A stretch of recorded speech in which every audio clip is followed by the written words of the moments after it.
New India Herald के YouTube channel में आपका स्वागत है। आज की कुछ अहम खबरों पर आइए डालते हैं एक नजर। राजस्थान के सीकर में पीएम नरेंद्र मोदी ने बीजेपी की जनसभा में विपक्षी गठबंधन के नाम इंडिया पर जमकर निशाना साधा।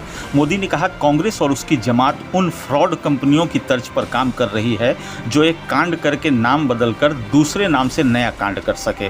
मोदी ने कहा, अगर उन्हें इंडिया की चिंता होती तो विदेश जाकर भारत की निंदा करते क्या? अगर उन्हें इंडिया की चिंता होती तो क्या ये सर्जिकल स्ट्राइक पर सवाल उठाते?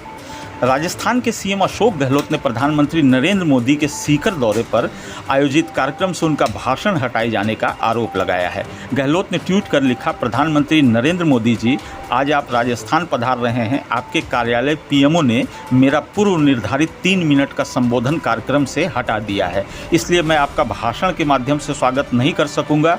ट्वीट के माध्यम से आपका राजस्थान में तहे दिल से स्वागत करता हूँ। प्रवर्तन निदेशालय यानी ईडी के निदेशक संजय मिश्रा के कार्यकाल को सुप्रीम कोर्ट ने गुरुवार को 15 सितंबर तक बढ़ा दिया। संजय मिश्रा का कार्यकाल 31 जुलाई को पूरा हो रहा था। मिश्रा के कार्यकाल को 15 अक्टूबर तक बढ़ाए जाने को लेकर केंद्र सरकार ने सुप्रीम कोर्ट में अपील की थी। कोर्ट ने इस तारीख तक कार्यकाल बढ़ाए जाने की मांग को मानने से इनकार कर दिया। मणिपुर हिंसा पर गुरुवार को भी संसद के दोनों सदनों में जमकर हंगामा हुआ। लोकसभा शुरू होते ही विपक्ष ने नारेबाजी शुरू कर दी, जिसके कारण सिर्फ 6 मिनट बाद ही स्पीकर ओम बिरला को सदन की कार्यवाही स्थगित करनी पड़ी। उधर राज्यसभा में भी विपक्ष के सांसद प्रधानमंत्री सदन में आओ, प्रधानमंत्री चुप्पी तोड़ो जैसे नारे लगाते देखे गए। एनडीए के सांसदों ने मोदी मोदी के नारे लगाए। विपक्षी सांसद मणिपुर हिंसा के विरोध में आज काले कपड़े पहनकर पहुंचे। कांग्रेस महासचिव जयराम रमेश ने प्रधानमंत्री नरेंद्र मोदी के देश के तीसरी सबसे बड़ी अर्थव्यवस्था बनने की गारंटी वाले बयान पर कटाक्ष किया है। उन्होंने कहा कि भारत का दुनिया की तीसरी सबसे बड़ी अर्थव्यवस्था के रूप में उभरना तय है और यह सच है, भले ही 2024 के चुनाव के बाद सरकार कोई भी बनाए। जयराम रमेश ने कहा कि अंकगणितीय अनिवार्यता पर व्यक्तिगत गारंटी देना मोदी जी की खासियत है।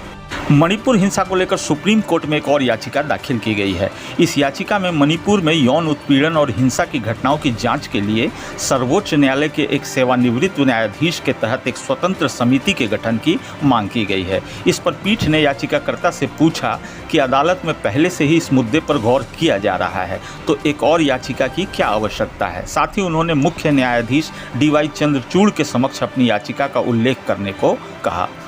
26 राजनीतिक पार्टियों वाले विपक्षी गठबंधन इंडिया के सांसद 29-30 जुलाई को हिंसा प्रभावित राज्य मणिपुर का दौरा कर सकते हैं।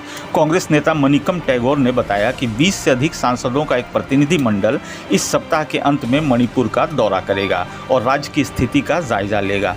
टैगोर ने कहा कि विपक्षी सांसद काफ़ी समय से हिंसा प्रभावित मणिपुर का दौरा करना चाहते थे, लेकिन वहाँ के हालात को देखते हुए उन्हें अनुमति नहीं दी गई।